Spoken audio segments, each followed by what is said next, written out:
ഇന്ത്യയുടെ രൂപ ഇപ്പോൾ വലിയ സമ്മർദ്ദത്തിലൂടെയാണ് കടന്നുപോകുന്നത്.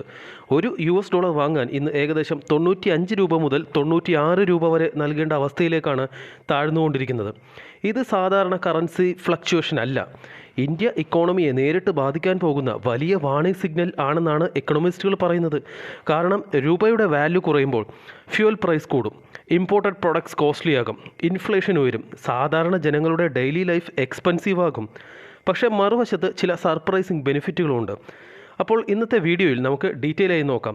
രൂപ എന്തുകൊണ്ടാണ് തകരുന്നത്, ഇതിന് പിന്നിലെ ഗ്ലോബൽ റീസൺസ് എന്താണ്, ഇന്ത്യക്ക് ഇതിൻ്റെ ദോഷങ്ങളും ഗുണങ്ങളും എന്തൊക്കെയാണ്, ഫ്യൂച്ചറിൽ രൂപ കൂടുതൽ വീക്കാകുമോ നോക്കാം. ആദ്യം ഒരു സിമ്പിൾ കാര്യം മനസ്സിലാക്കണം.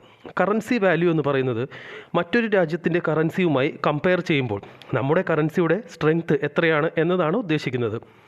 ഇപ്പോൾ $US വളരെ സ്ട്രോങ് ആണ്, അതേസമയം ഇന്ത്യൻ റുപ്പി വീക്ക് ആകുകയാണ്.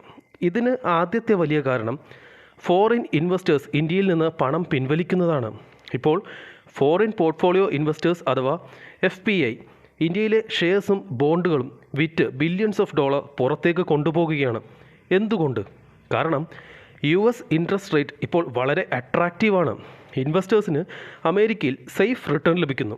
അതുകൊണ്ട് അവർ എമർജിംഗ് മാർക്കറ്റിൽ നിന്ന് മണി പിൻവലിച്ച് ഡോളർ അസറ്റിലേക്ക് ഷിഫ്റ്റ് ചെയ്യുകയാണ്.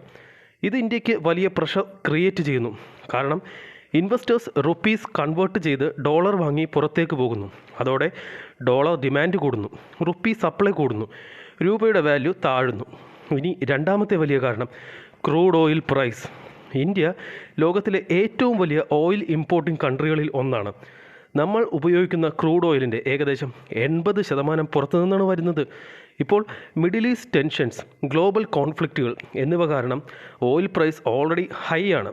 ഓയിൽ ഇമ്പോർട്ട് ചെയ്യാൻ ഇന്ത്യക്ക് മാസീവ് ക്വാണ്ടിറ്റിയിൽ ഡോളറുകൾ വേണം. ഓയിൽ പ്രൈസ് കൂടുമ്പോൾ കൂടുതൽ ഡോളറുകൾ ചിലവാക്കണം, ട്രേഡ് ഡെഫിസിറ്റ് കൂടും, റുപ്പി കൂടുതൽ പ്രഷർ വരും. ഇനി മൂന്നാമത്തെ കാരണമോ സ്ട്രോങ് US ഗ്ലോബൽ അൺസർട്ടിനിറ്റി ഉള്ളപ്പോൾ ഇൻവെസ്റ്റേഴ്സ് സേഫസ്റ്റ് കറൻസിയായി ഡോളറിനെ കാണുന്നു. We fears economic slowdown, geopolitical crisis. ഇത്തരം സമയങ്ങളിൽ ഓൾമോസ്റ്റ് എല്ലാ രാജ്യങ്ങളിൽ നിന്നും മണി ഡോളറിലേക്ക് മൂവ് ചെയ്യും. അതുകൊണ്ടാണ് ഇപ്പോൾ ഡോളർ ഗ്ലോബലി സ്ട്രോങ് ആയിരിക്കുന്നത്. ഇപ്പോൾ ചോദ്യം, രൂപ വീക്കാകുന്നത് ഇന്ത്യക്ക് ബാഡ് ന്യൂസ് മാത്രമാണോ? മുഴുവൻ ബാഡ് ന്യൂസ് അല്ല, ചില അഡ്വാൻറ്റേജസ് ഉണ്ട്. ആദ്യം പ്രോസ് നോക്കാം. രൂപ വീക്കാകുമ്പോൾ ഇന്ത്യൻ എക്സ്പോർട്ട്സ് ഫോറിൻ ബയേഴ്സിന് ചീപ്പറാകും. ഉദാഹരണത്തിന് US കമ്പനി ഇന്ത്യയിൽ നിന്ന് പ്രൊഡക്റ്റ് വാങ്ങുമ്പോൾ അവർക്ക് കമ്പാരിറ്റീവ്ലി ചീപ്പായി ലഭിക്കും. അതുകൊണ്ട് IT sector, textile exports, pharma exports ഇവയ്ക്ക് ബെനിഫിറ്റ് കിട്ടാൻ ചാൻസ് ഉണ്ട്. അതുപോലെ ഫോറിൻ ടൂറിസ്റ്റുകൾക്കും ഇന്ത്യ ചീപ്പർ ഡെസ്റ്റിനേഷൻ ആകും. അത് ടൂറിസം സെക്ടേഴ്സിന് ബെനിഫിറ്റ് നൽകാം. പക്ഷേ ഇപ്പോൾ കോൺസ് ആണ് കൂടുതൽ. ആദ്യത്തെ വലിയ ഇമ്പാക്റ്റ് ഫ്യൂവൽ പ്രൈസ് തന്നെയാണ്. ഇന്ത്യ ഡോളർ ഉപയോഗിച്ചാണ് ഓയിൽ വാങ്ങുന്നത്. രൂപ വീക്കാകുമ്പോൾ സെയിം ഓയിൽ വാങ്ങാൻ കൂടുതൽ റുപ്പി നൽകേണ്ടി വരും. അതിൻ്റെ impact petrol price, diesel price, transport charges എല്ലാം കൂടും. ഇനി മറ്റൊരു major problem, imported products expensive ആകും. Electronics, mobile phones, laptops, industrial machinery ഇവയുടെ പ്രൈസ് ഗ്രാജ്വലി ഇൻക്രീസ് ആകാം. അതുകൊണ്ട് ഇൻഫ്ലേഷൻ പ്രഷർ ഉയരും. ഇനി സ്റ്റുഡൻസിനും ഫാമിലിക്കും വലിയ impact. Foreign education, foreign travel, international medical expenses ഇതെല്ലാം കൂടുതൽ കോസ്റ്റ്ലി ആകും. ഒരു US യൂണിവേഴ്സിറ്റി ഫീ മുൻപ് 10 ലക്ഷം രൂപ ആയിരുന്നെങ്കിൽ ഇപ്പോൾ റുപ്പി വീക്കായതുകൊണ്ട് അതേ ഫീക്ക് കൂടുതൽ റുപ്പി കൊടുക്കേണ്ടി വരും. ഇനി ഗവൺമെൻറ് എന്ത് ചെയ്യും? റിസർവ് ബാങ്ക് ഓഫ് ഇന്ത്യ സാധാരണ ഇത്തരം സമയങ്ങളിൽ മാർക്കറ്റ് ഇൻ്റർനെറ്റ് ചെയ്യും.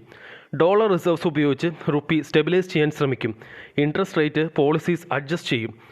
അതുപോലെ എക്സ്പോർട്ട്സ് ബൂസ്റ്റ് ചെയ്യാനും ഇമ്പോർട്ട്സ് റെഡ്യൂസ് ചെയ്യാനും ഗവൺമെൻറ് ശ്രമിക്കും. പക്ഷേ ഗ്ലോബൽ ഫാക്ടേഴ്സാണ് ഇപ്പോൾ വളരെ സ്ട്രോങ് ആണ്. Oil price, US federal reserve policies, middle east കോൺഫ്ലിക്റ്റുകൾ ഇവയെല്ലാം ഇന്ത്യയുടെ കൺട്രോളിലല്ല. അതുകൊണ്ട് ഫ്യൂച്ചറിൽ റുപ്പിക്ക് പ്രഷർ തുടരാൻ ചാൻസ് ഉണ്ടെന്നാണ് എക്സ്പേർട്സ് പറയുന്നത്. ഒരു കാര്യം ക്ലിയർ ആണ്, രൂപയുടെ വാല്യൂ കുറയുന്നത് ഒരു നമ്പർ മാത്രമല്ല, അത് നമ്മുടെ ഫ്യൂവൽ ബില്ലിനെയും ഫുഡ് പ്രൈസിനെയും ഡെയിലി ലൈഫിനെയും നേരിട്ട് ബാധിക്കുന്ന കാര്യമാണ്. കൂടുതൽ വീഡിയോയ്ക്കാൾ ചാനൽ ഫോളോ ചെയ്യൂ.